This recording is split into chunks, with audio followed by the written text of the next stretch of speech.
Welcome, listeners, but take heed. We will say whatever we need to share our knowledge, thoughts, and joy, and even things that do annoy. So join us now, but be aware. We have a tendency to swear. We'll dial it back a little bit. But frankly, we don't give a shit.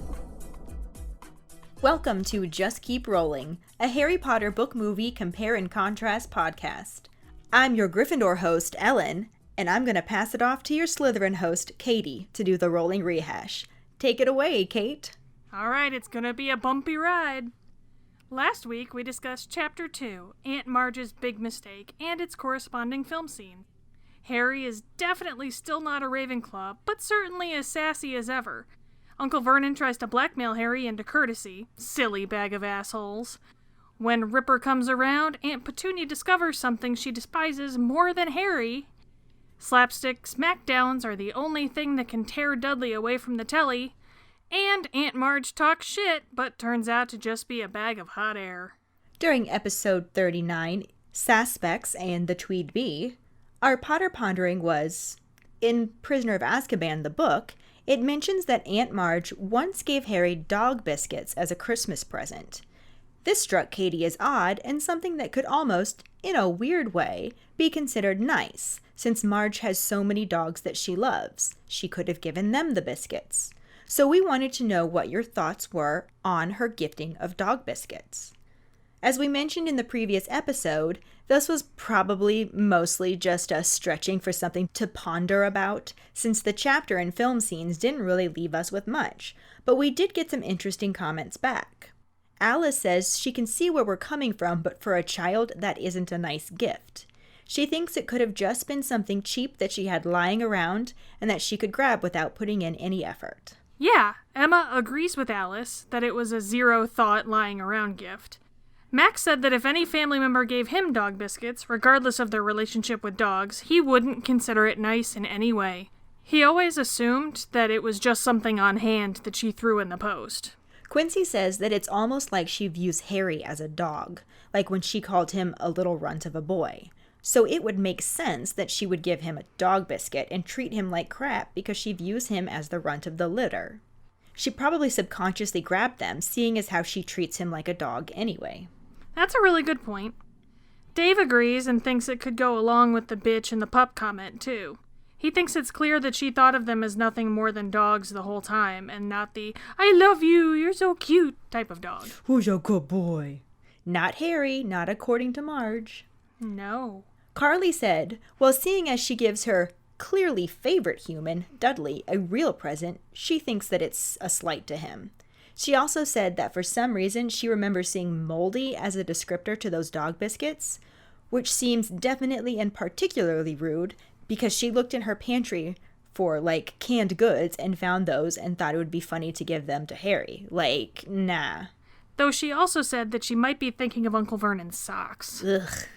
Moldy socks freak me out way more than moldy food. Food sometimes molds. It happens. Why are his socks molding? 'Cause he doesn't clean out his bag of assholes that often? Ugh. Dave also shared a story with us about the annual joke gift his ex-father-in-law would give to his eldest daughter. Apparently it would be a huge, elaborately wrapped box of various layers of boxes in boxes. Paper, duct tape, string, plastic wrap, etc. It would take 45 minutes to open, and then all it would be was a single piece of dog food. He said that everyone would pretend to be surprised and find it funny with each new layer, but that really most of them knew how demeaning it was. He said to me it was a perfect expression of what the dad really thought about his daughter, that she was no better than a dog. Yeah, pranked wrapped gifts can be fun. My brother and I used to get each other really good, but there was still always a real present involved after the effort. A single piece of dog food is not worth the effort.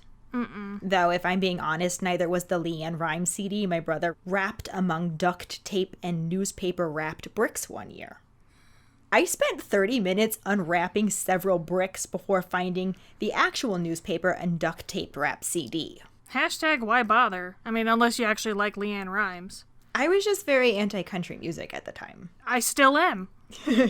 I'd probably still prefer a Leanne Rimes CD over dog biscuits, though. Especially since I don't have a dog. Though Black Betty Bambalam would probably eat dog biscuits even though she's a cat.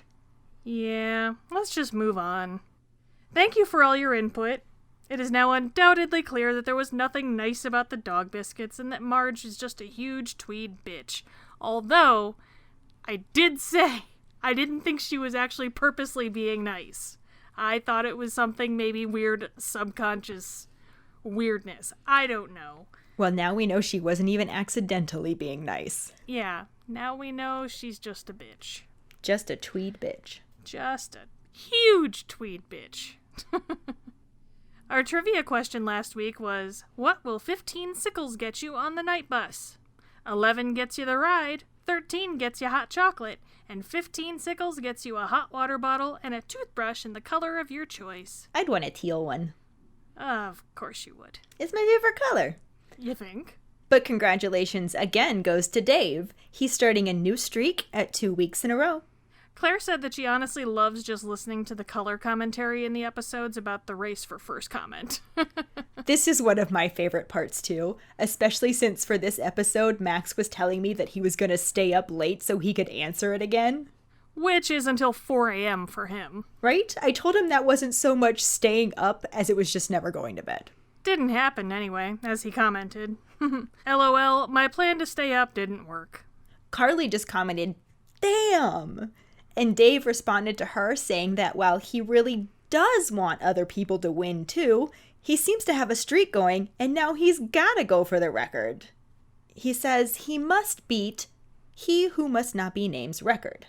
For those of you listening at home, he who must not be named is Quincy. Yep, just named him. Yep. Quincy holds the record at 8 weeks straight. It would be pretty incredible if someone does beat it, especially with all of the competition going on now. Definitely. We shall see. Thanks for playing along, though. For now, let's just keep rolling into Chapter 3, The Night Bus, and the corresponding film scenes. Chapter 3, The Night Bus. Harry gets several streets away from the Dursleys' house before sitting on a low wall, panting from the effort of dragging his trunk. He is still quite angry with everything that happened.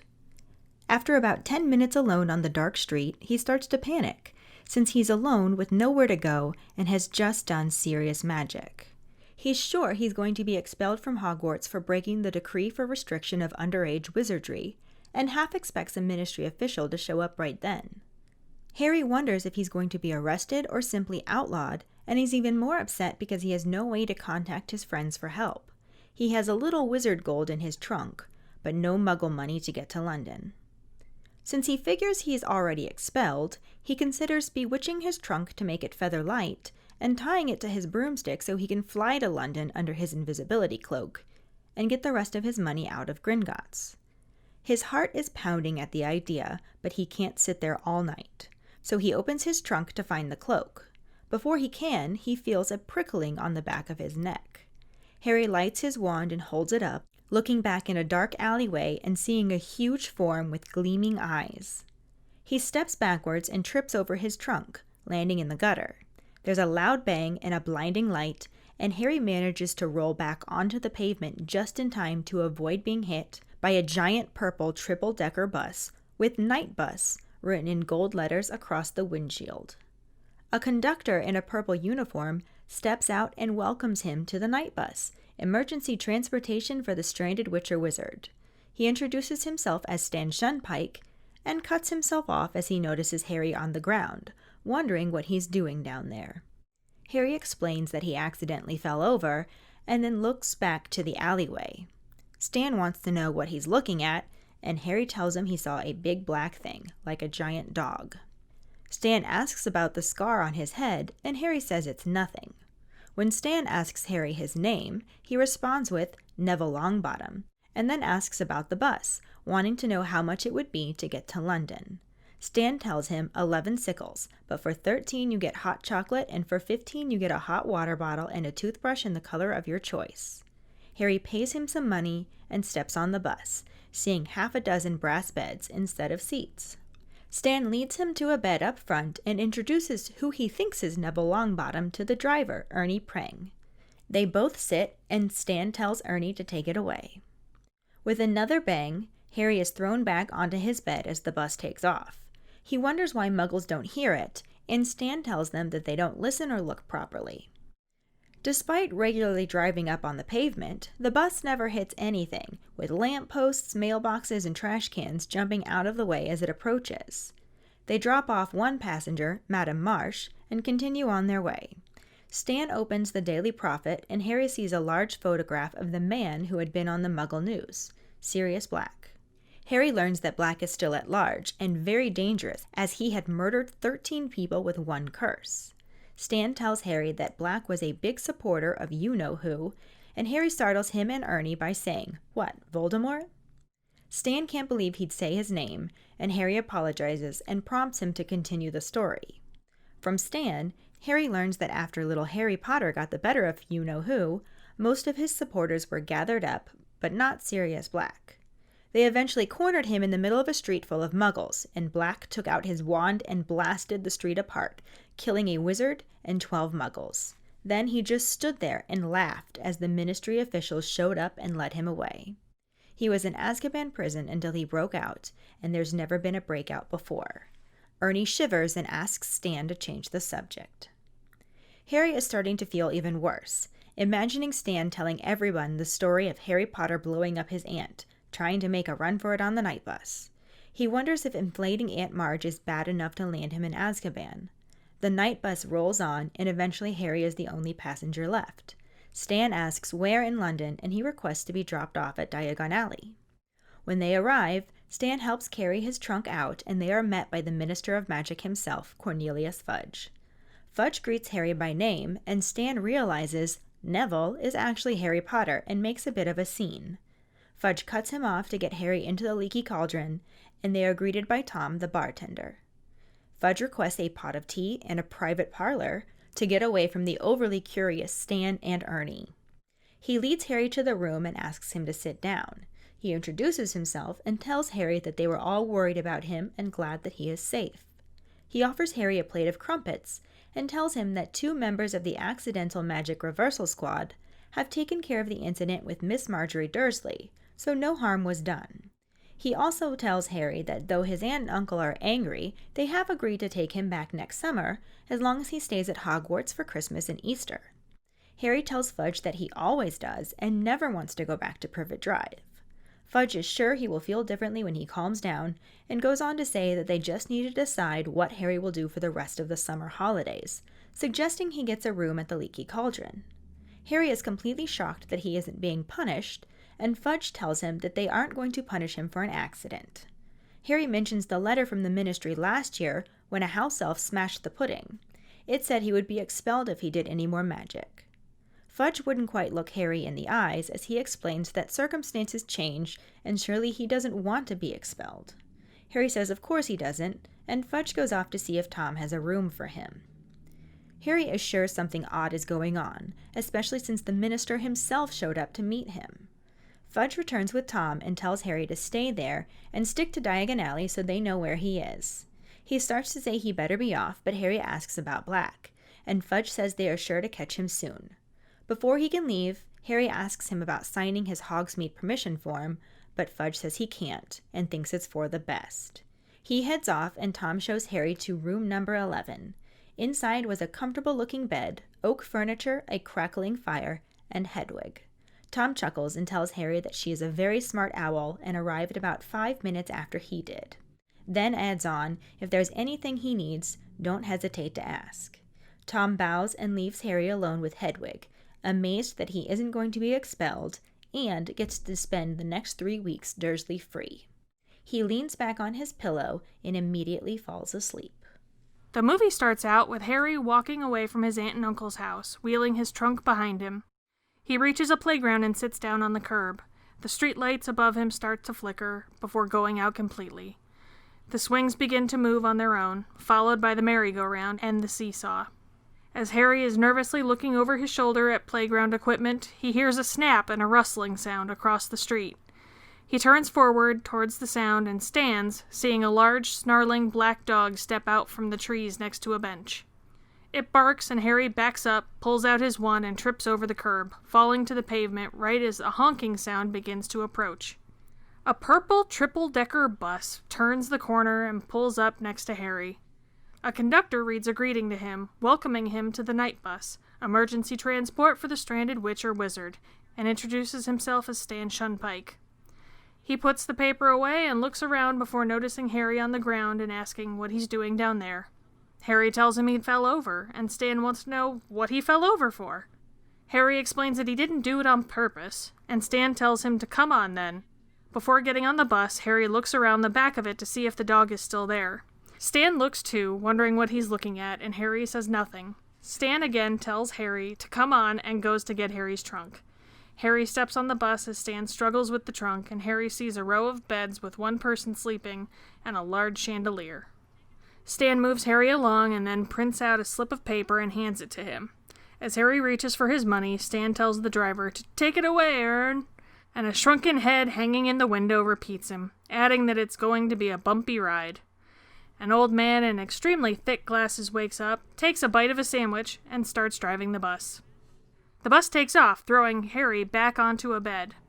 The beds all start rolling around the bus as Stan asks what he said his name was. Harry responds that he didn't, so Stan asks where he's headed. Harry says, "The Leaky Cauldron, that's in London." Stan laughs and repeats to Ern, who is just driving like a maniac, weaving in and out of traffic. The shrunken head repeats, "The Leaky Cauldron," and then advises, "If you have the pea soup, make sure you eat it before it eats you."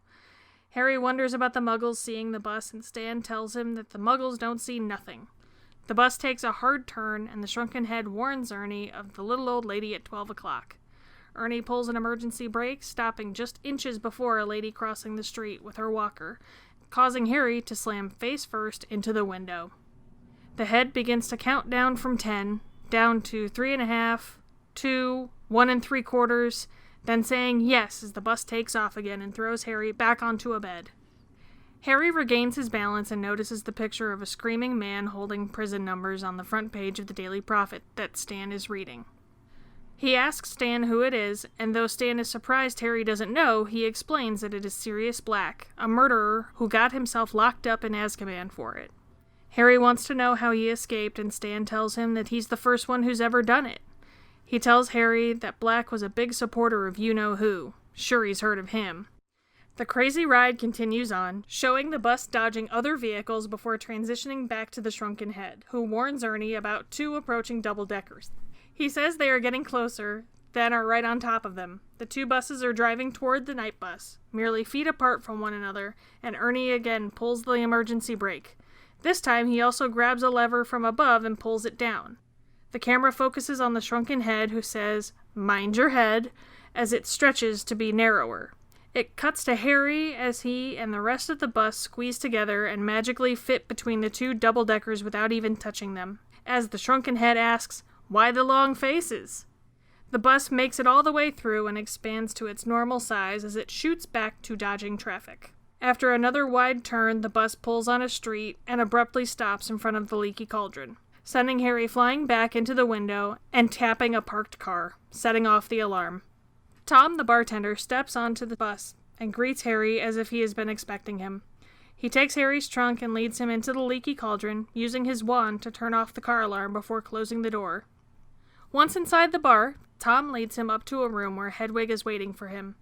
Harry is happy to see his owl, and Tom tells him that she's a right smart owl, arriving there just 5 minutes before he did.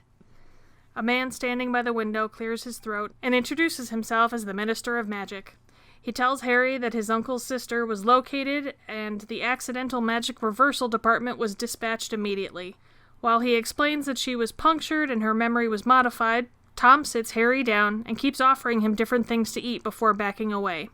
Cornelius Fudge finishes, saying she won't remember the incident, so no harm was done, and walks over to join Harry at the table, offering him pea soup. Harry again declines, but then asks the minister to explain why he isn't in trouble, since underage wizards aren't allowed to do magic at home, and he broke the law. Fudge tells him that they don't send people to Azkaban for blowing up their aunts, garnering a laugh from Tom. He silences him with a look, and continues on to tell Harry that running away, given the state of things, was very irresponsible. Harry isn't sure what he means by the state of things, and Fudge explains that they have a killer on the loose. Harry realizes he means Sirius Black, and wonders what he's got to do with him. Fudge quickly says nothing, of course, and tells him that he is safe and tomorrow will be on his way back to Hogwarts. He already had Harry's new school books delivered there and says that Tom will show him to his room. Tom gets Harry's books and pulls Harry out of the chair to take him to his room. Harry calls for Hedwig, but before he leaves, Fudge tells him that it would be best if he didn't wander while he's there. So these sections line up really well, but there were definitely some changes made. Yeah, from book to movie, they actually pretty much start and end with the same points, which seems to happen less than you would think throughout the series. It's also going to get worse to line them up as we keep going on. Oh, yeah. By the middle of this story alone, it starts to blur a lot. I was having a really hard time with organizing the film scenes to the chapter to prep for this one. And like I said, it's only going to get worse. Mm-hmm. But at this point, both the book and the film start out with Harry sitting on the side of the road, still upset from what happened, and starting to enter panic mode because he has no idea what he's going to do now. Harry, this is why you don't run away to the park like a 6-year-old. Also, why in the hell would you sit on the wet ground like that? Your ass is gonna get wet, you're gonna be uncomfortable, you're probably gonna catch a cold if we're being honest. Like, you got a trunk, sit on the trunk, what the hell? Come on, dude. Like we said before, Harry is not a Ravenclaw. Really isn't. Though, in the book, he didn't sit on the ground. He sat on a low stone wall, which honestly probably isn't much better. But the book also didn't have him at a playground. Admittedly, I do think that added an interesting visual, plus some creep factor. Oh yeah, it goes right along with the darker tone of the film, with the flickering streetlight and having all the playground equipment start moving on its own, making the eerie creaking sounds. Spooky. The only thing it was missing was some ghostly child laughter. Spookier? Ugh, no. Right? I'd have turned it off at that point. You don't like scary movies. No, I do not. But in the book, he was just sitting on the wall trying to figure out what to do. He didn't have any muggle money and figures he's already expelled, so he starts considering doing more magic, thinking he can just bewitch his trunk to make it feather light and then attach it to his broom and fly to London under his invisibility cloak. He gets as far as rummaging through his trunk to find the cloak before being distracted by a prickling on the back of his neck and the feeling that he's being watched. Cue creepy child laughter. Rude. Not okay. Not okay with that. No, not at all. Like we already said, in the movie he is just sitting there, on the curb, in front of a playground with creepy self-moving equipment, and no creepy child laughter. He looks over his shoulder at it, and then hears a rustling across the street. He turns towards the sound and stands up, seeing a large black dog step out from the trees next to a bench. A bench that Harry could have sat on instead of the wet ground. Right? Also on that topic, everything looks like it's covered in more of a, I don't know, like a slime or a film instead of water. Like it just looked... Ugh. I think that was just meant to add to the eerie aesthetic. Yeah. This section happens a little differently in the book, though. Harry lights his wand and holds it up to look down a dark alleyway, and he sees a large form with gleaming eyes. Harry pulls out his wand in the movie, too, right after the dog barks. It doesn't bark in the book. Actually, Harry isn't even sure that it's a dog. But in both, he's holding his wand out and backs away, tripping and falling to the ground. In the book, he specifically trips over his trunk. In the film, it was the curb. But either way, he ends up on his ass as the night bus appears. The book had Harry land in the gutter when he fell, and he actually had to roll back onto the sidewalk to avoid being hit by the night bus. It wasn't a near miss in the movie. He basically fell onto the sidewalk and the bus arrived with a honk and pulled up to him fairly slowly. But otherwise, I think the appearance of the night bus is really spot on. Yeah, both in how it arrives and how it looks. Mm-hmm. 2 appearances. I see this. I see what you did there. The book describes it as a purple triple-decker bus with night bus written in gold letters across the windshield. The letters are above the windshield in the movie, but otherwise, yes, it's perfect, basically. In both, a conductor by the name of Stan Shunpike greets Harry. I love that in the movie, Stan reads off a script to introduce himself and even points to his name tag when he says his name. I know. It's basically word for word to the book, too, though the book doesn't really describe it in a way that makes me think Stan was reading it. But I do really love that touch. Mm-hmm. It's pretty funny. In both, Stan sees Harry on the ground and wonders, what you doing down there? Again, I think the movie absolutely just nails this. Like, there's something about the whole, what you fell over for conversation that just makes me happy inside every time. And for some reason, I absolutely love the way Daniel Radcliffe delivers the, I didn't do it on purpose line. Like, maybe it's the perfect amount of sass in his voice. Maybe it's the adorable accent. Who knows? Maybe it's the very hairy hair. Maybe it's D, all of the above. Yes! I also love the chew doing down there bit. It's basically straight from the book and exactly how I read it in my head. Mm-hmm. But it was even better to see it play out in the movie. Oh, for sure. Especially followed up with the, what you looking at? When Harry tries to look back at the dog. I love the way Stan leans around the bus to look, too. Oh, yeah. It wasn't quite how it was in the book since the dog was in an alleyway and the bus didn't break the line of sight, but I honestly think the movie did it better. Yeah, it was great. Especially since right after, Harry goes to get his trunk and Stan tells him to get on the bus and he'll get it. Then does that ridiculous struggle to pick it up. Like comedic gold. Love it. It was a nice addition, though not how it happened in the book. In the book, Stan notices Harry's scar and asks, what's that on your head? And Harry just nervously flattens his very hairy hair and tells him nothing. Because he doesn't want to be identified as Harry Potter, just in case. In the movie, Harry just gets right on the bus without that exchange and is sort of budged along to the front by Stan. In the book, before he even gets on the bus, Stan asks his name, and Harry tells him that it's Neville Longbottom. Harry then asks how much it would cost to get to London, and Stan tells him that it is 11 sickles, but for 13, you get 'ot chocolate. And I'm not gonna lie, because it's spelled F-I-R, teen, I was never sure if he was saying 13 or 14. But I ended up deciding that it must be 13 since the next number is 15, and that makes it jump by odd numbers 11, 13, 15. And 15 sickles gets you a hot water bottle and a toothbrush in the color of your choice, which was our trivia question. Yep. Still teal, by the way. Shocking. I think it's intriguing that in the movie they never discuss how much the night bus costs, yet Stan Shunpike hands Harry a receipt. I always got the impression that it was just more of a bill. Because Harry looked like he was about to get money to pay, they just never really followed through with showing him paying. True. Personally, I would have loved to see the whole exchange about the costs. I think Lee Ingleby did a fantastic job bringing Stan to life and would have nailed it. Oh yeah. Oh my god, he was great. Honestly, not gonna lie, aside from the cystic acne, Stan Shunpike's hot. Hashtag one night Stan. He's no Oliver Wood, but sure, if you say so. I mean, is anybody really Oliver Wood? Aside from Oliver Wood? No. I mean, that's just a given, but Stan Shunpike's still kind of hot. Just saying. Okay. I'm weird.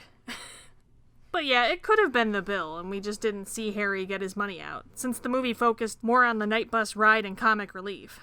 Stan knocks on the dividing glass and says, "Take it away, Ed." Which is very similar to the book. Harry pays, gets on the bus, sees the beds rather than seats, and led up to the front of the bus near Ernie the driver. Stan actually introduces him to Ernie as Neville, and then they both sit and he tells him to take it away, Ern. Movie Ernie was just perfection. I love the giant glasses and the fact that he was sleeping and Stan had to wake him up. Like, he was exactly the guy I don't want driving my bus, and that's why he was perfect. I love the random sandwich bite he takes before the bus drives off. Right? But what the fuck was up with the shrunken head? Like, that made zero sense, sounding like Miss Cleo up in this bitch. Like, what the hell? Seriously! They gave it a Jamaican accent when the practice of head shrinking has only been documented in the northwestern region of the Amazon forest. It makes no sense whatsoever. That's what you took away from that? Yes, it is. It's just completely inaccurate. Okay. I guess it was just for the comic relief of the scene, but I would have rather had the whole bit with Madame Marsh needing to be dropped off first because she was experiencing pretty violent motion sickness. That at least would have made more sense. Although I do have to admit, I kind of loved his dad jokes. Like the pea soup, why the long faces, and the jabbing muggles with a fork. Like, that was kind of funny. Okay, yeah, he was definitely funny. We should make this our Potter Pondering. I'd love to know what our keepers think about it. Works for me. But then, once the bus takes off, it's at this point of the movie that Stan says, "What did you say your name was again?" But Harry just says, "I didn't," instead of lying. Then Stan asks where he's headed, and Harry tells him, "The Leaky Cauldron, that's in London," all while he's trying to brace himself on a bed that keeps rolling around. They kind of mock Harry for saying the Leaky Cauldron is in London, and this is where the shrunken head makes the pea soup joke, about eating it before it eats you. In the book, the bus is just weaving around things, driving up on the pavement, and only not hitting them because they magically jump out of the way. Harry asks why the Muggles don't see the bus, and Stan tells him that they don't listen or look properly. There's a similar exchange in the movie, too, as the bus is weaving through traffic and taking ridiculously wide, fast turns. But instead of having mailboxes and garbage cans jump out of the way of the bus, the film shows the magic by having the bus need to make a ridiculously fast stop to avoid hitting an old lady crossing the street with a walker. Ernie pulls some kind of magical emergency brake, and the bus just stops like it's nothing, causing Harry to slam into the window. Which did give us a really entertaining smushed face shot.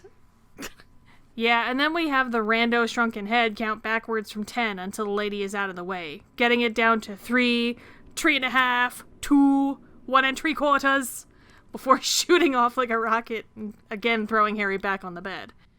But it's at this point that Harry notices the Daily Prophet Stan is reading and sees the picture of Sirius Black on the front page. Which is fairly accurate to the book, aside from the extra added drama. Mm-hmm. He has the prophet after they drop off Madame Marsh, who wasn't mentioned in the film at all. Plus, in the book, he already has a very general idea of who Sirius Black is, so when he comments on it, it's to say that he was on the Muggle news.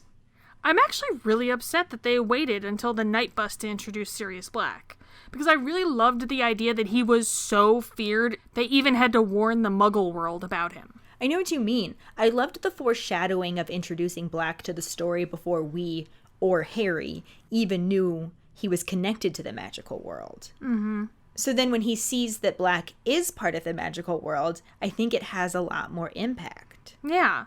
And then all the movie gives us about him was that he was a murderer who was locked up in Azkaban and somehow managed to escape when no one has ever done so before. Well, that and he was a supporter of you-know-who. The book gives us all that information and more specific details. We learned that he killed 13 people with one curse. Then when Stan tells Harry that Black was a big supporter of you-know-who, Harry says, "What, Voldemort?" and just scares the shit out of Stan and Ernie. The book says that even Stan's pimples went white, and Ernie jerked the steering wheel so hard that a whole farmhouse had to jump aside. Not that Ernie really needed to be scared to drive like shit, but yeah, none of that was in the movie. But Harry gets Stan talking again, and we also learn that Black was cornered in the middle of a street full of Muggles and another wizard. He pulled out his wand and blasted the street apart, killing the other wizard and 12 Muggles. Then he just started laughing maniacally the whole time the Ministry officials led him away. Yeah, the movie didn't give us any of that either. It chose to spend more time showing us the insanity of the night bus, which, incidentally, I wonder if the night bus comes with like a sleeping spell, because I don't know that I could stay asleep on that while it's moving. At least not without hurling. Seriously, that would be migraine city for me. Mm-hmm. And then probably lead to hurling. Facts. The book doesn't really describe anything else about the bus, just lets us know that the conversation about Sirius Black makes Harry feel worse, because now he's worried that he's going to be sent to Azkaban for blowing up Tweed Bitch, and that future Stan will be talking about Harry Potter blowing up his aunt and trying to make a run for it. Well, Harry gives a sad little expression while saying, "Him I've heard of," after Stan mentions you-know-who, but other than that, it wasn't nearly dramatic enough for the film. They had to again put the emergency brakes to the test and show the bus's magic by having it drive headlong toward 2 double-decker buses driving next to each other, and only a few feet apart.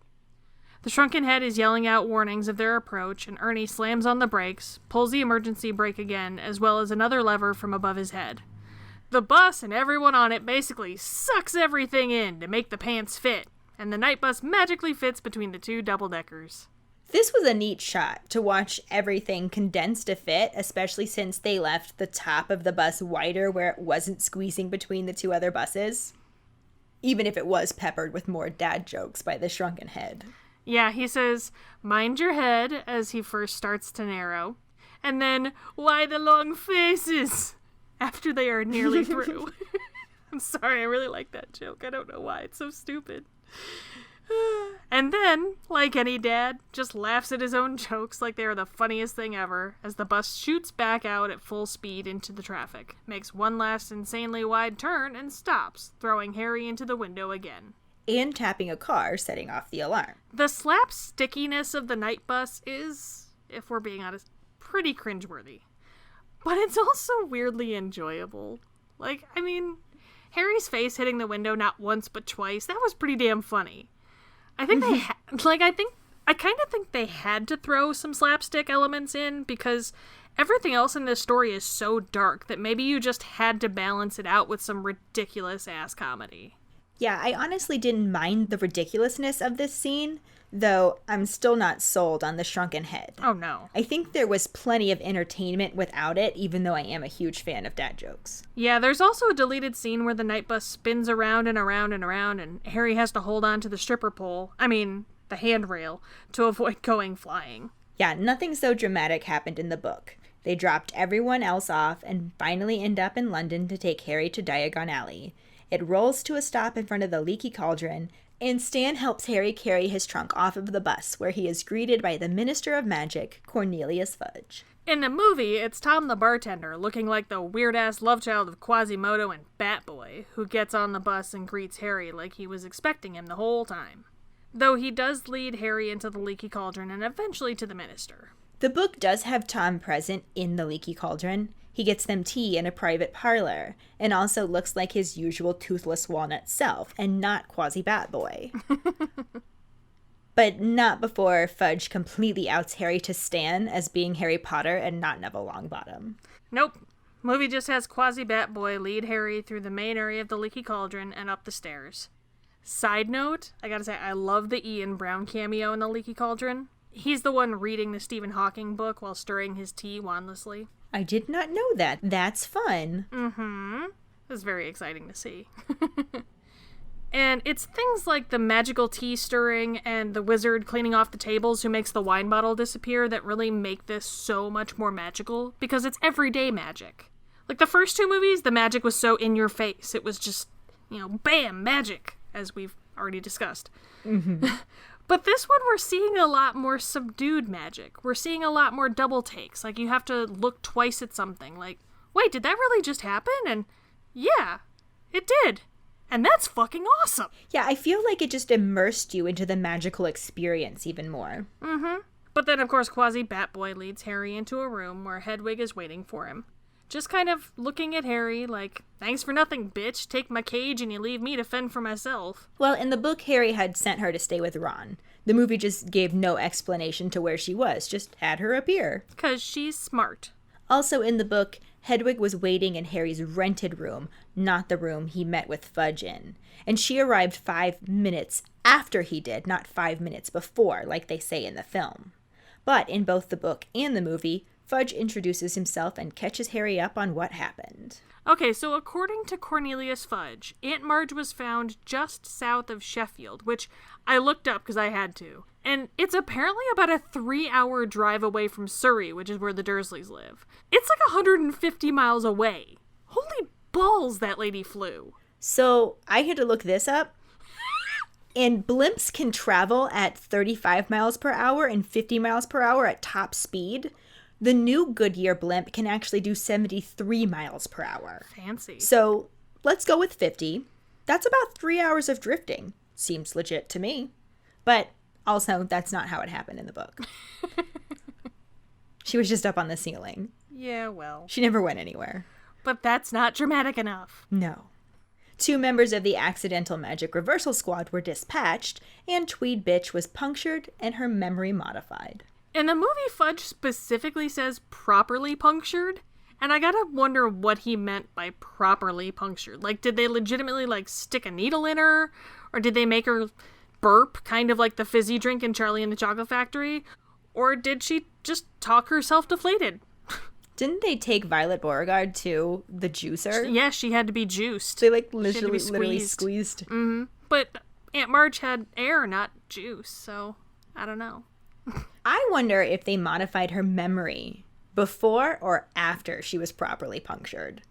Because it seems like she'd be easier to manage if they modified her memory first. Oh, for sure. Like, Tweed Bitch would have been a nightmare if they waited until after.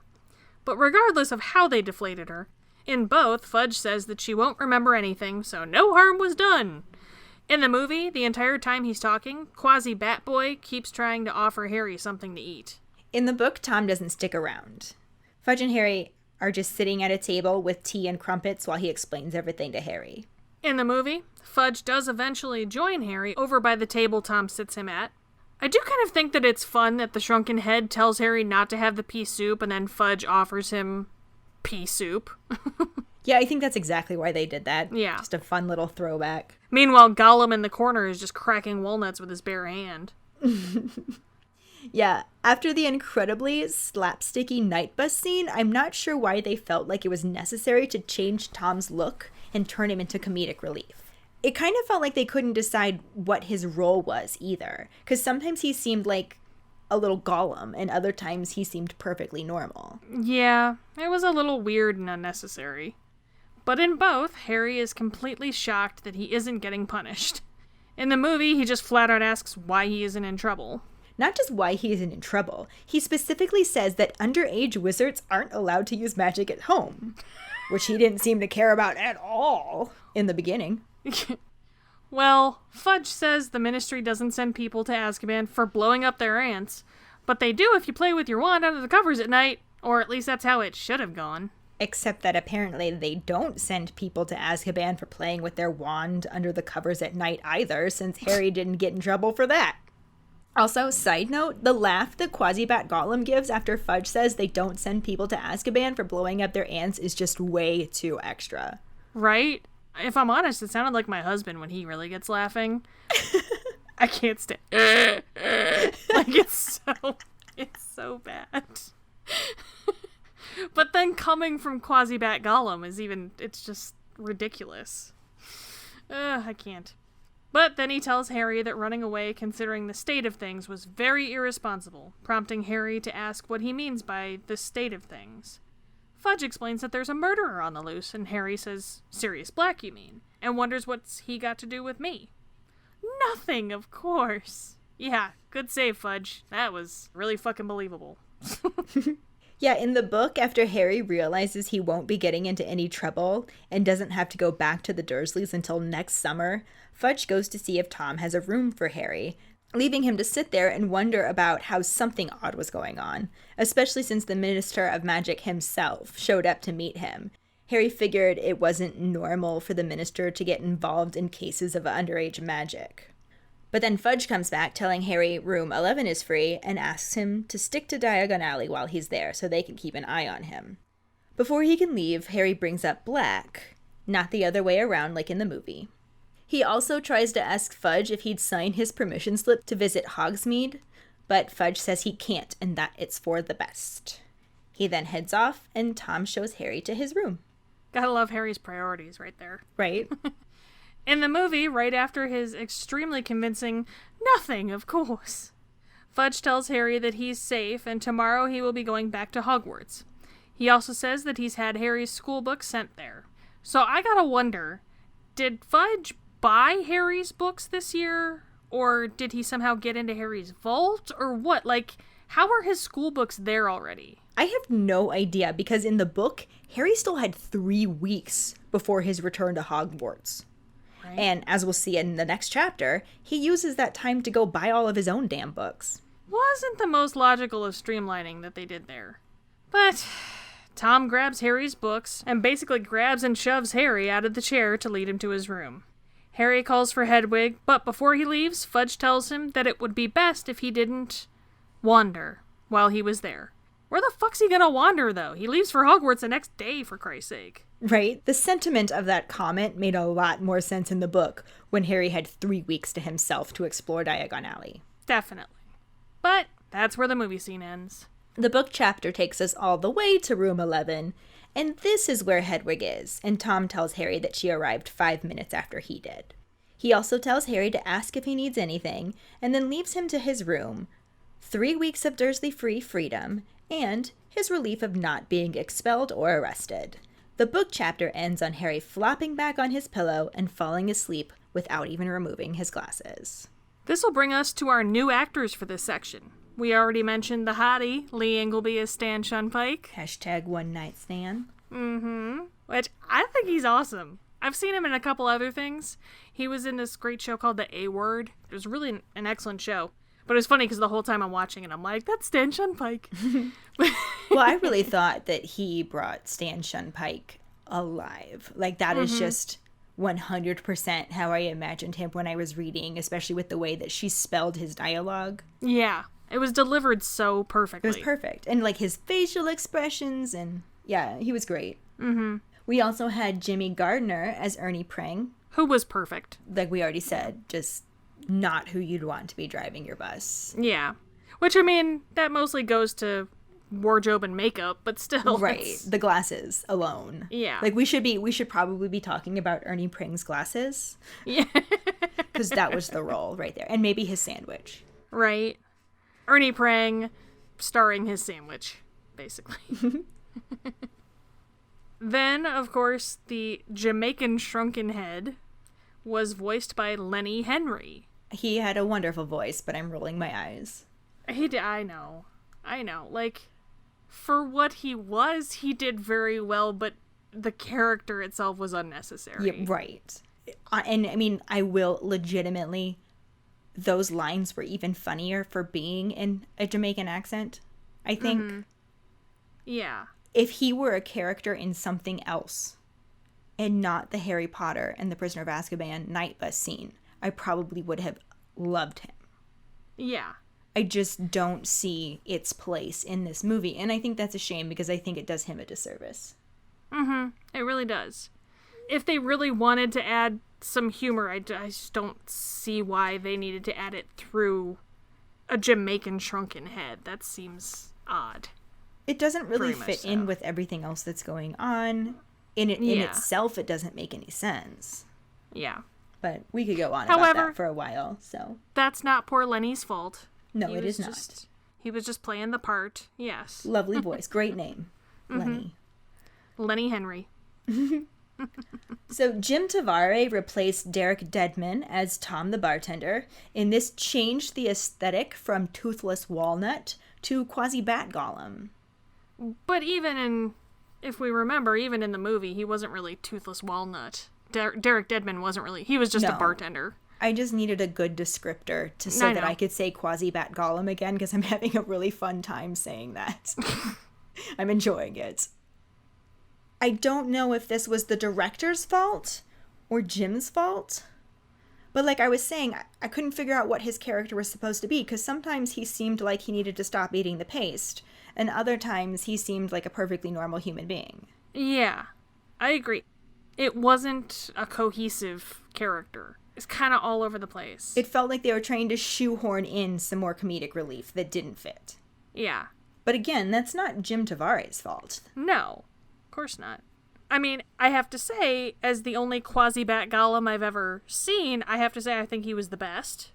The first time I saw promo pictures before the movie came out, I was like, why does that guy look like Batboy? Like, that's all I could think of the whole time. Well, and just, that's fine. I don't know if maybe they had to change actors or what, but considering that he's very specifically described 2 different times as looking like a toothless walnut, or a gummy walnut if you're reading the British version, like, this couldn't have looked further from that. Yeah.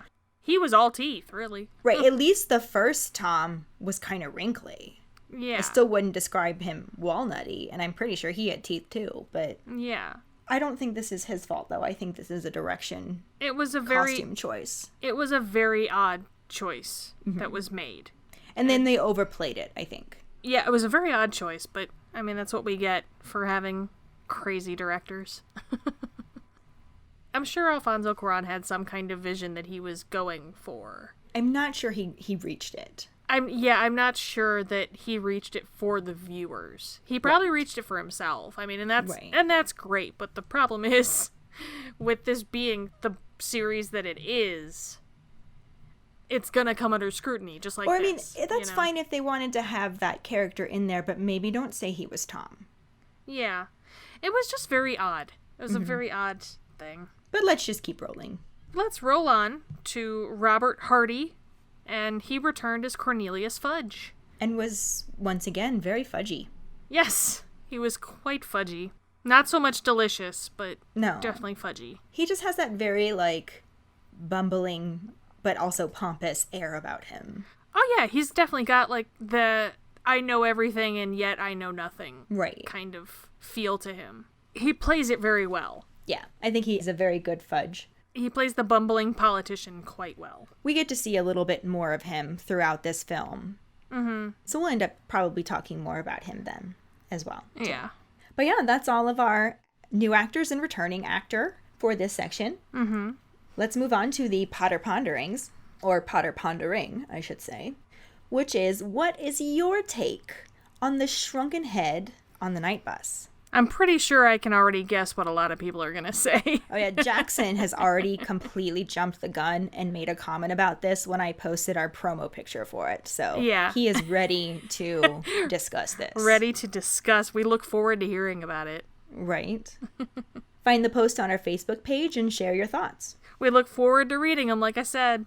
This will bring us to our Sorting Hat story, which is from Gloria Rasmussen. Sorry if we mispronounced your last name there. She's a Gryffindor with an alder wood with a dragon heartstring core wand, 12 3/4 inches, and surprisingly swishy flexibility. And her Patronus, it's a badger. Yee. We love badgers. Is it weird to be a Gryffindor with a badger Patronus? Actually, my original Patronus was a badger. Well, and then I lost that profile because I couldn't remember what email it was, and I redid it and it came back a weasel. Well, anyway, she writes, I was 11 years old when the first Harry Potter came out and got my first book at a Scholastic book fair. God, I loved those. Those were my favorite days. It really felt like growing up with him, aging at the same rate, at least up until Goblet of Fire. I read the first 4 over and over, but 5, 6, and 7 I only read once after they were released, until this past month when I did a complete reread. I did not like the dark turn the books took with Harry's misplaced anger and the death of beloved characters, which is why I only reluctantly returned to the later books over a decade later. Hedwig's abrupt loss and Dobby's funeral? Yeah, they definitely get a lot darker as they go on. I bawled like a baby both when Hedwig and Dobby died. I bawled like a baby at half of those. Yeah, Hedwig didn't actually really affect me that much. I feel shitty saying that. I really do. I'm sorry, everybody listening. It didn't get quite as big of a scene. Yeah. I think that was part of it. Part of it was the fact that it was just so fast and done. I never really had a moment of aw, Hedwig's dead. I feel so shitty. I'm gonna get so much hate for this, but... No, I don't even think I could count on both hands the number of times I cried. Yeah. Basically 4th book and on. Yeah. But thank you so much for sharing your Sorting Hat story with us, Gloria. We are so glad you're listening. Yes, thank you. And if any of you other keepers out there listening would like us to read your Sorting Hat story in a future episode, you can email it to us at justkeeprowling@gmail.com. Let us know your house, wand, the wood, core, and length, how you got into Harry Potter, and anything else you might want to share with us. We also have a post pinned at the top of our Facebook page if you just want to share it there instead. And that will bring us to this week's trivia question, which is, George jokes that the Ministry-loaned cars will have little flags with HB on them for Percy. What does Fred say HB stands for? The prize for the first one who responds with a correct answer and the code word #PuddingSnorts will get a bitch is a witch, motherfucker's a wizard, a just keep rolling, that's not how it happened in the book, that's not how it happened in the movie, or a pride sticker. Another way to get a sticker is to rate and review us. If you are an Apple person, you can do it through the Apple Podcast or iTunes app. If you don't have Apple, you can write a recommendation on our Facebook page. Then email us at justkeeprolling@gmail.com to let us know you did, and we will get back to you to figure out which sticker you want and where to send it. Don't forget to find us and follow us on Facebook at JKR Podcast and Twitter and Instagram at Just Keep Rolling. Following us on Podbean at justkeeprolling.podbean.com will get you the episode as early as possible and give you a leg up in answering the trivia question. If you'd like to support us as a patron for extra perks, you can go to patreon.com/justkeeprolling. As always, any support you can give is greatly appreciated. Your support helps us create merchandise as well as other content for the podcast and gets you all kinds of extra perks, like being part of the patron-only Facebook page that gives you early access to Potter Ponderings, extra discussions, and sneak peeks at new content. Other perks include Just Keep Rolling swag, getting to name Potterheads a history topics, participating in a monthly virtual hangout with me and Kayde, plus even guest hosting an episode and more. You can also go to our website at justkeeprolling.com to check out our Just Keep Rolling and Harry Potter related merchandise for sale, including our Equality line that we will donate the proceeds from to the Trevor Project and the NAACP Legal Defense and Educational Fund. And join us next week when we talk about Chapter 4, The Leaky Cauldron, and the corresponding film scenes. Thanks for listening. We hope you hear us again. I'm Kayde. I'm Ellen. Until the next time, just keep rolling.